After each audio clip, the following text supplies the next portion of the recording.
This gospel speaks of Martha and Mary of Bethany in a very interesting way. There's a very important teaching here.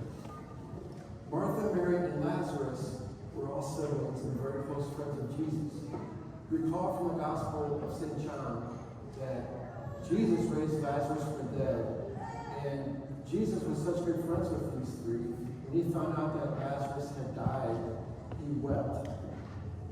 Mary in this gospel is not to be confused with Mary, the Mother of God. This is Mary of Bethany. Our Lord was heading to Jerusalem, and his journey took him through Bethany, the village where Lazarus, Mary, and Martha lived. Martha welcomed Jesus into their house and began to serve him. Martha's sister Mary was also there. Think of going over to someone's house, you've been invited in, and they're busy making things right for you. They're cooking a meal, or they're putting things on the table, getting it just right, just so. And that's what Martha was doing, just for her wonderful guest. In serving Jesus, Martha's doing all the work, and her sister Mary is being with Jesus. She's not contributing. Martha invokes Jesus to tell Mary to help her. Martha was busy in getting things done, and Jesus says she is anxious and worried about many things. At the end, Jesus says that Mary has chosen the better part. Yet, both of these people, Martha and Mary, are canonized saints. We must ask ourselves, what's going on? Who is right and who is wrong? Mary doesn't help Martha, but Mary assumes the role of disciple by sitting beside Jesus at his feet. Her focus is listening to him speak literally to his word. Martha, on the other hand, is burdened or distracted on account of much serving. She's busy. Certainly, Martha's efforts to serve her special guest Jesus are with good intention.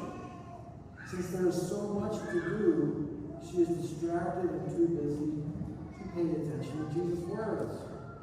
Her concern leads her to take her sister away from Jesus, whom she asks for help. Lord, do you not care that my sister has left me by myself to do serving? She follows on with her command to Jesus. Tell her to help me. We've all been there. We're doing all the work, there's other people watching, and we say, hey, I can use a hand. Where is Martha focused when she asks Jesus to intervene and have her help her? Martha is focused on Martha. This is what anxiousness does. It draws our focus away from Jesus to ourselves and to the things in this world. Anxiety is not from Jesus. In response, Jesus lovingly corrects Martha, saying, you are anxious and worried. Jesus warns about anxieties in other parts of St. Luke's Gospel. Before this one, for example, the parable of the sower.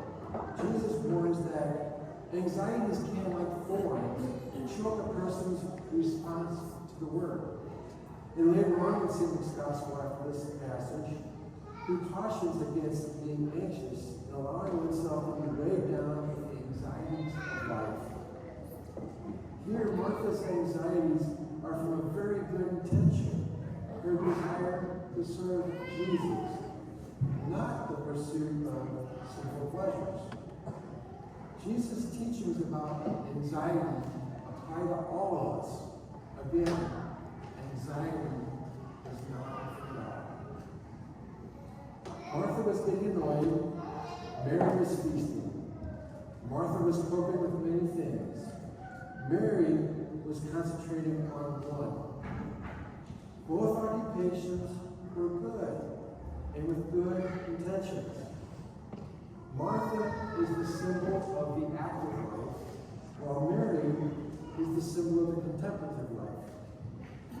Someone has to till the fields, grow the crops, harvest them, and transport them to our stores. Someone has to do surgeries, fix cars, and do other work to help make our lives better. Someone has to make sure that commerce happens, otherwise we'd be in a world of hurt without things like electricity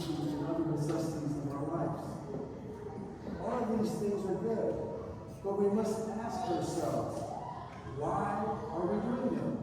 Why are we doing them? The Marthas in our world are those who are getting things done, those in action.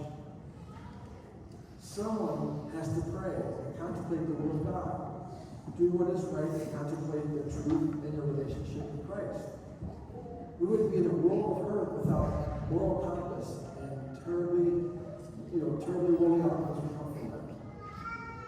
This is obviously good, having a good moral compass.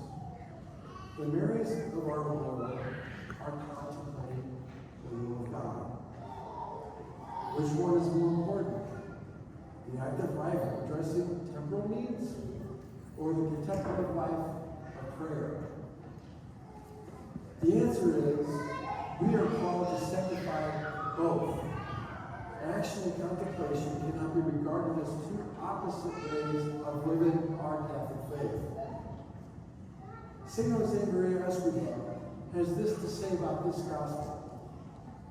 An active life forgetful of union with God is useless and barren. But an apparent life of prayer which shows no concern for apostolate and the sanctification of ordinary things also fails to please God. The key lies in being able to combine these two lives without either harming the other. Close union between action and contemplation can be achieved in very different ways depending on our personal vocation. St. Josemaria Escrivá concludes with this on his gospel. We must understand now more clearly that God is calling us to serve Him in and from the ordinary, material and simple activities of human life, so that ordinary things will do. He waits for us every day in the laboratory, in the operating room, in the younger barracks, in the university chair, in the factory, in the workshop, in the fields, in the home, in all the immense panorama of work. Understand this well. There is something holy, something divine, something hidden in the most ordinary situations. And it is up to each one of us to discover that. There is no other way. Either we learn to find our Lord in the ordinary, everyday life, or else we will never find Him. St. Josemaria Escrivá extracted this teaching in such a wonderful way. Everything we do, our prayer, our work, our rest, our suffering, we need to invoke Jesus and unite it with Him. I guarantee you, our lives will be better uniting all of our ordinary activities